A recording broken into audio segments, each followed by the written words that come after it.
और दोस्तों आ गए हम एक नए वीडियो के साथ आपके चैनल पर, जिसका नाम है डिजिटल पढ़ाई वाला। आज इस दोस्तों में हम बात करने वाले हैं इस वीडियो में प्रकाश के बारे में, जो कि है क्लास 10th के चैप्टर नंबर 1 फिजिक्स में। तो प्रकाश ये आखिर है क्या? प्रकाश एक प्रकार की ऊर्जा होती है दोस्तों, जो कि हमारी आँखों को संवेदित करती है। प्रकाश एक तरह की क्या है? प्रकाश एक तरह की होती है ऊर्जा, जो कि हमारी आँखों को क्या करती है? संवेदित करती है। प्रकाश एक तरह की ऊर्जा होती है जो हमारी आँखों को संवेदित करती है, जिससे क्या होता है, इसका रिजल्ट आता है वो होता है हमारा वस्तु दिखाई देती है।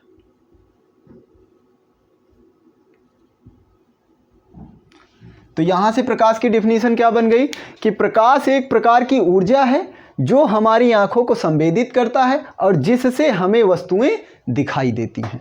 तो आइए अब दोस्तों ये डेफिनेशन आपको समझ में आ रही होगी जो हम बता रहे हैं। प्रकाश एक प्रकार की ऊर्जा जो आंखों को संवेदित करेगा और जिससे होगा वस्तु हमें दिखाई देगी।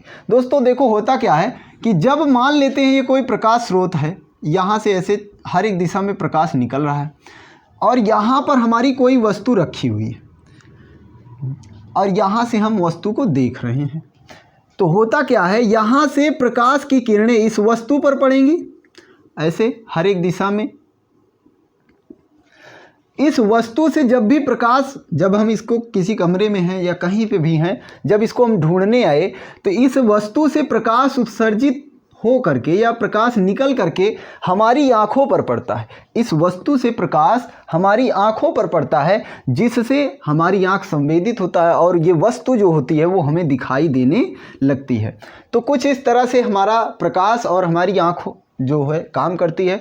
और आगे हम जब आँख वाला चैप्टर पढ़ेंगे, आँख मानव नेत्र,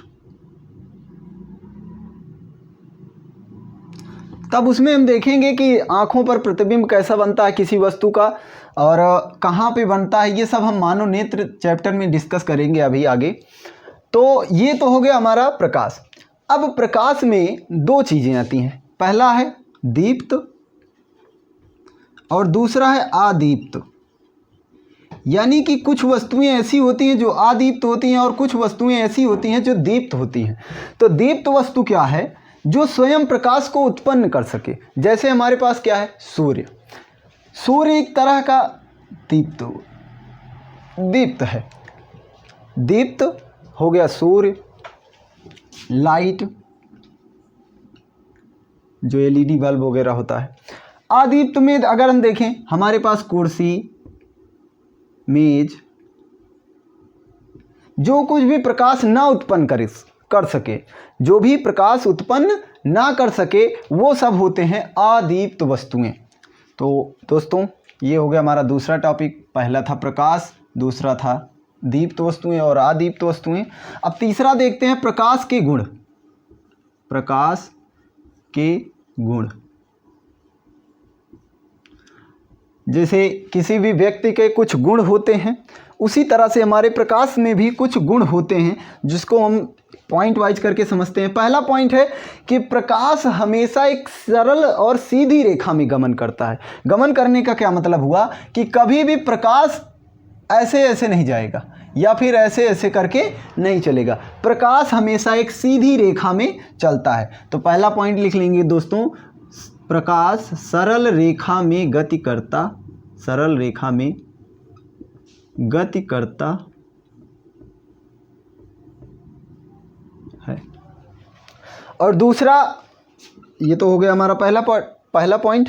दूसरा है प्रकाश की जो चाल होती है 3 × 10⁸ मीटर प्रति सेकेंड।